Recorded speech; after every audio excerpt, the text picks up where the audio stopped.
तो दोस्तों एक मिडिल क्लास कास्ट फैमिली को बिलोंग करता हूँ एंड मम्मी स्कूल टीचर थी और बचपन से ही पढ़ाई पे बहुत ज़्यादा जोर था, इसीलिए मैं स्कूल में एनटीएससी स्कॉलरशिप होल्डर रहा और उसके बाद 12th के बाद आईआईटी में टॉप 100 रैंक होल्डर था। उसके बाद मैं आईआईटी दिल्ली गया, वहाँ से मैंने बीटेक किया कंप्यूटर साइंस में और वहाँ से करने के बाद बीटेक करने के बाद मैं यूएस गया स्कॉलरशिप पे एमएस इन कंप्यूटर साइंस करने के लिए। और वहाँ पर कहते हैं ना डेस्टिनी इंटरवीन, मेरा लाइफ का एक टर्निंग पॉइंट आया बिकॉज मेरी मुलाकात एक बहुत ही एक्स्ट्रॉर्डनरी लेडी मेरी होने वाली पत्नी तानिया से हुई। और तानिया वहाँ पर यूक्रेन से आई हुई थी स्कॉलरशिप पे, एक बहुत ही बड़े इंजीनियरिंग कॉलेज से उन्होंने मास्टर्स किया हुआ था इलेक्ट्रिकल इंजीनियरिंग में और वो आई थी यूएस पीएचडी के लिए। बट समहाउ मेरा गुड लक था कि उन्होंने कंप्यूटर साइंस डिपार्टमेंट में ट्रांसफर ले लिया और वहाँ से फिर हम दोनों ने अपनी मास्टर्स इन कंप्यूटर साइंस में डिग्री खत्म करी। फिर साथ साथ हम दोनों ने जॉब करी ह्यूलेट पैकर्ड में पहले और उसके बाद हम लोग अपने अपने कैरियर्स में बिजी हो गए। You know we were both part of the tech startup boom और यूएस में उस वक्त टेक स्टार्टअप का बहुत चलन था। तो हम लोग दो अलग स्टार्टअप्स में गए और हम लोगों ने खूब मेहनत करी, खूब काम किया। वी प्रूव आवरसेल्व्स, हम लोगों को बहुत अच्छी सैलरी पैकेजेस मिलते गए, हमने अपने आप को झोंक दिया यूएस कॉर्पोरेट कल्चर में। और यूएस कॉर्पोरेट कल्चर उस समय बड़ा डिसफंक्शनल टाइप का था। यू नो वो वर्क लाइफ बैलेंस वाली कोई चीज नहीं थी। अगर आपकी कंपनी राइज करिए तो बॉस आपको झोंकना पड़ेगा अपने आप को। It was the pressure cooker of sorts, you know. So it was not as diverse and as nice like you see today in these worlds. There was a lot of other things मतलब जो उस वक्त मौजूद थी जिसमें हम लोग बिल्कुल घुस गए थे, रम गए थे उसमें। तो होने क्या लगा कि career success did not equate to happiness for us. Career में सक्सेस मिलने के साथ साथ हम लोगों को ये नहीं लग रहा था कि हम लाइफ में खुश हैं। Somehow हम कॉर्पोरेट डायनेमिक्स पॉलिटिक्स को झेल नहीं पा रहे थे। Maybe we felt something is wrong with us, लेकिन तानिया को भी वही महसूस होता था।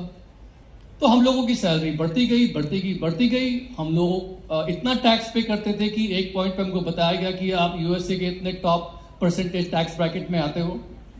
एंड ऊपर से सबको लगता था कि ये कपल बहुत अच्छा कर रहा है, बट अंदर ही अंदर हम लोग कहीं ना कहीं पर पिस रहे थे। Quite desperation, quite desperation. So anyway, low and behold उस वक्त एम्वे बिजनेस हमारी लाइफ में एक कहते हैं ना ब्रेथ ऑफ फ्रेश एयर की तरह आया। We found everything about this business extremely appealing. और उस वक्त इस बिजनेस को रिसर्च करते हुए पता नहीं कहीं मेरे हाथ में एक स्पीच लगी थी हमारे स्वर्गीय को फाउंडर रिच डिवॉस जी की एक स्पीच थी। It was called selling America. अब पता नहीं आप में से कितने लोगों ने वो स्पीच सुनी हुई है, लेकिन हम उस वक्त we were hardly 26 years old and very impressionable। और हमारे हाथ जो वो स्पीच लगी तो वो स्पीच में वो यूएसए के यूथ के बारे में बात कर रहे थे। But that speech might as well be appealing to India also because उसका मेन मैसेज रहता है कि जो यूथ है उसको एंटरप्रेन्योरशिप हाथ में लेके अपनी अपॉर्चुनिटीज खुद क्रिएट करनी चाहिए instead of relying on government for job and all the opportunities. और वही चीज आज इंडिया में लागू होती है। आज इंडिया जो है यंग नेशन है मेरे हिसाब से, और यहाँ पर आज की तारीख में इंडियन यूथ जो है वो भी एंटरप्रेन्योरशिप अपॉर्चुनिटीज ढूंढ रहा है। और वहां पर इस वक्त हमारे जो प्रधानमंत्री वो भी यही कह रहे हैं कि भैया अपनी अपॉर्चुनिटीज खुद बनाओ, हम इतनी जॉब नहीं दे सकते।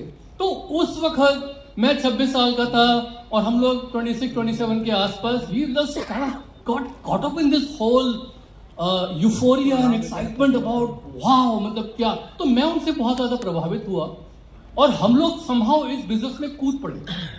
और जब कूदे थे तो उस वक्त एक बहुत लंबी कहानी आप में से कुछ लोग जानते हैं, but my wife she had some health issues because she had suffered from thyroid cancer during Chernobyl.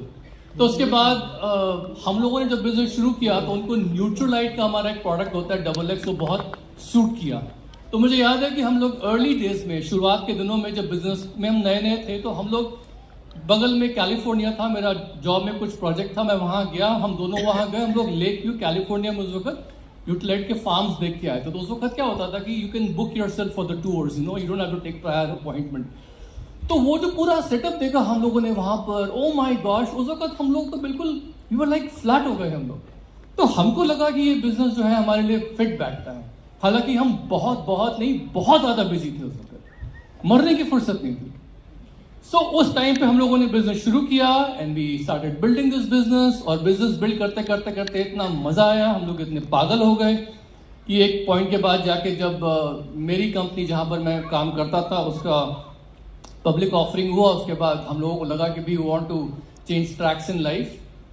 तो मैं आपको ये सब क्यों बता रहा हूं कि पैसा कभी कभी आपके पास होगा, लेकिन उसके अलावा लाइफ में बहुत कुछ और भी है। सिर्फ पैसे से आदमी खुश नहीं रहता। तो आप में से जितने भी लोग यहाँ बैठे हैं इस बिजनेस को वैल्यूएट कर रहे हैं, तो अंडरस्टैंड कि अगर हम लोगों ने बिजनेस को देखा तो उसका मतलब है आप लोगों को भी बिजनेस देखना चाहिए। अब बारी आती है कि हम लोग इंडिया क्यों आए। इंडिया इसलिए आए दोस्तों बिकॉज इंडिया मार्केट जो था उस वक्त खुल रहा था and somehow for me my parents were ageing और हम लोग इंडिया से बहुत डिस्कनेक्टेड महसूस कर रहे थे और हम एमवे के पीछे पागल थे। तो हम लोगों को लगा कि we should come to India and actually go ahead and build our business in India because मुझे ऐसा मानना था कि इंडिया बहुत बड़ा मार्केट होगा। But Tania was a foreigner, so when we came to India सब लोगों को लगा कि हम लोग पागल हैं, हम लोग इंडिया क्यों आ रहे हैं। बिकॉज 1998 के इंडिया में और आज के इंडिया में जमीन आसमान का अंतर है। तो उस वक्त हम लोग जब आए बिजनेस बिल्ड करने के लिए तो बहुत से लोगों ने बहुत कुछ नेगेटिव दिया। सबसे पहले घर के खुद के लोगों ने नेगेटिव दिया और वो सब हम लोगों ने झेला। हम लोगों ने बिजनेस बिल्ड किया बड़े मजेदार ढंग से और काफी कुछ झेलते हुए। और आप में से लोग सोचेंगे कि मतलब ये सब क्यों बता रहे हैं। देखिए दोस्तों, कहीं ना कहीं अगर आप लाइफ में बहुत कुछ करना चाहते हैं and if your aspirations are very big ना, तो कहीं ना कहीं आपको पागल बनना पड़ेगा। Absolutely I am telling you have to be crazy mad about something. समझ रहे मेरी बात मैं क्या कर रहा हूं? Okay good. तो ये बहुत इंपॉर्टेंट है कि आपके अंदर जुनून कितना है। तो उस वक्त हम लोग जो थे टोटली फोकस थे। हम लोगों का ध्यान सिर्फ इस पे था कि हमें बिजनेस इंडिया में बिल्ड करना है बिकॉज मुझे लग रहा था कि India is full of opportunity seekers. India में एंटरप्रेन्योरशिप उस वक्त थी नहीं और मेरे को लग रहा था कि यहाँ पर बहुत बड़ा एक ट्रांसफॉर्मेशन फेज आएगा और वही हुआ। इस बिजनेस में हमें बहुत सारे रिवॉर्ड्स मिले। ऑफ कोर्स मॉनेटरी रिवॉर्ड्स तो बहुत मिले ही मिले। We were able to enjoy a good quality lifestyle. हम बहुत ही एक उच्च क्या कहते हैं ना वो गुड क्वालिटी लाइफस्टाइल, बहुत ही बेहतरीन क्वालिटी लाइफस्टाइल लोग एंजॉय करते हैं इस बिजनेस के थ्रू, इस बिजनेस की इनकम के थ्रू। लेकिन जो इंटेंजिबल्स हैं वो हमारे लिए बहुत मायने रखते हैं, जिसमें सबसे पहले हमारी हेल्थ। जैसे मैंने बताया तानिया के केस में हम लोगों की हेल्थ बहुत ज्यादा इंप्रूव हुई। अगर मैं आपको इस बिजनेस में आने के समय की पिक्चर दिखाऊंगा और अब की पिक्चर दिखाऊंगा तो आपको लगेगा कि मैं उस समय ज्यादा एज लग रही थी मेरी और इस वक्त I am looking a little bit younger, you know. Today I am 56 years old, you know, but I still feel कि जैसे मेरी रिवर्स एजिंग हो रही है and it's all thanks to Nutrilite and Artistry. कहीं ना कहीं पर हम लोगों के माइंड में ये था कि Tania and I had a love marriage, तो हम लोगों को एक दूसरे के साथ क्वालिटी टाइम बिताना है। बिकॉज मैं देखता था कि लोग जो है ना वो शादी करते प्यार के लिए लेकिन टाइम बिताते अलग अलग। So I don't know, maybe it's not a big reason for you but for us it was a big thing. तो हम लोगों को लगता था कि हम जो भी करेंगे साथ साथ करेंगे। तो हम लोगों ने शायद पिछले 25 साल में इतना क्वालिटी टाइम बिताया है इस बिजनेस को बिल्ड करते हुए, घूमते फिरते। Everything was like an adventure for us. So we had a lot of fun times together, we grew together. हमारी रिलेशनशिप स्ट्रांग हुई because we were spending so much quality times together, जिसमें हम दोनों common goals रख रहे थे। Husband and wife relationship हमारी बहुत ज्यादा इंप्रूव। एमवे बिजनेस में आपका एक बहुत जबरदस्त फ्रेंडशिप नेटवर्क बनेगा। Friends, I don't know but I call Amway network as a friendship network. और इस बिजनेस में आपके इतने अच्छे अच्छे दोस्त बनेंगे, you will come in contact with so many interesting people कि एक पॉइंट के बाद जाके वो जो दोस्त है ना वो आपकी फैमिली से बढ़ के हो जाएंगे। तो वही फीलिंग हमारे साथ हुई that we were able to make friends all over, you know, Lucknow, UP, India, everywhere, you know. There is not a city in India जहाँ पर अगर हम रात में किसी घर में जाके खाना खाना चाहते हैं तो हमें कोई घर नहीं मिलेगा। There will be people who will be inviting us to come to our home and have a home cooked meal, you know. Something like that, you know. So intangibles, I would just do this business for them only, you know. But tangibles में बहुत सारे rewards हैं। India में आज क्या potential है? Why am I so excited about India business today? Friends, मुझे आपको बताने की जरूरत नहीं है कि इंडिया अगले 2025 तक इंडिया जो है वर्ल्ड की टॉप 3 इकोनॉमीज में से होगा। बाइंग पावर पैरिटी पे तो अभी से ही है, बट उसमें इंडिया में मेरे को लगता है इतनी डेवलपमेंट हो रही है, इतने पता नहीं करोड़ों स्क्वायर मीटर्स के हाईवेज बन रहे हैं, नए हाईवेज, नए एयरपोर्ट्स, कुछ लोग का यहाँ तक अनुमान है, वर्ल्ड बैंक रिपोर्ट की एक रिपोर्ट पड़ी थी कि इंडिया में 2025 तक जितनी बड़ी स्मार्ट सिटीज इंडिया में होंगी उतनी शायद पूरे यूरोप में नहीं होंगी। बड़ी smart cities with large population. And हमारा इंडियन मिडिल क्लास आज की तारीख में 3 करोड़ हाउस होल्ड्स हैं based on a middle class so called income as per western standards. वो नंबर 9 करोड़ हाउस होल्ड्स का हो जाएगा।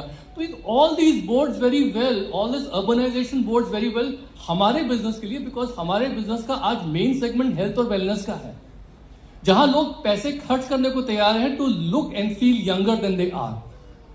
आपको लगता है कि नहीं लगता है कि लोग आज की तारीख में ज्यादा पैसे खर्च कर रहे हैं बिकॉज उनको 10 साल कम यंग लगना है और 10 साल कम महसूस करना है? ये तो फैक्ट है। Look around you everywhere. आपको मूवी स्टार्स दिख जाएंगे who are starting families in their 50s, and recently I saw an actress who had a first child at 40 years old plus and things like that. तो मतलब it's everywhere. Movies में heroes भी हैं, वो काफी as के बाद भी हीरो बन के प्ले कर रहे हैं, they're looking damn good. तो आज की तारीख में people understand कि age is just a number और लोग पैसा खर्च करने को तैयार हैं। तो ये हमारा मार्केट जो इंडिया में बहुत बड़ा है, 2025 तक अनुमान है कि ये मार्केट सिर्फ न्यूट्रास्यूटिकल्स का इंडिया में लगभग 1.5 लाख करोड़ का होगा और इसका 45% जो है वो केवल डाइटरी सप्लीमेंट से आ रहा है, जिसमें एमवे नंबर 1 है। We are number 1 in India in the area of dietary supplements. और ये मार्केट आज की तारीख में 17% ग्रो कर रहा है as per the figures I have seen. मैं वही बता रहा हूं जो मैंने पढ़ा है। तो इतने बड़े मार्केट में मेरे को लगता है आज की तारीख में हम लोगों के पास एक ह्यूज अपॉर्चुनिटी है और आप सब के सब लोग उसमें शरीक हो सकते हैं, लेकिन डिसीजन आपको लेना पड़ेगा कि आपको कितना बड़ा बिजनेस बिल्ड करना है। What do you want for your future? जितने भी लोग यहाँ पर आए, इनकी जो स्टोरी थी, इनकी स्टोरीज में there was something called grit. वो डटे रहे मैदान में। एक कहावत थी ना, डोनाल्ड ब्रैडमैन जो क्रिकेटर हैं, उन्होंने कहा था कि भाई अगर आपको रन स्कोर करने हैं तो कम से कम आपको विकेट पे टिका रहना पड़ेगा। तो ये लोग विकेट पे टिके रहे, ये हटे नहीं। आप में से कुछ लोग आज बिजनेस में तो हैं, लेकिन बिजनेस आप में नहीं, आप कुछ कर नहीं रहे because you feel things are changing. दोस्तों, चेंज तो होंगी फॉर द बेटर, और वो हो रहा है आपके टाइम आपके सामने, लेकिन आपको पिच पे खड़े होकर आपको कम से कम बॉल तो खेलनी पड़ेगी ना, तभी आप रन स्कोर करोगे।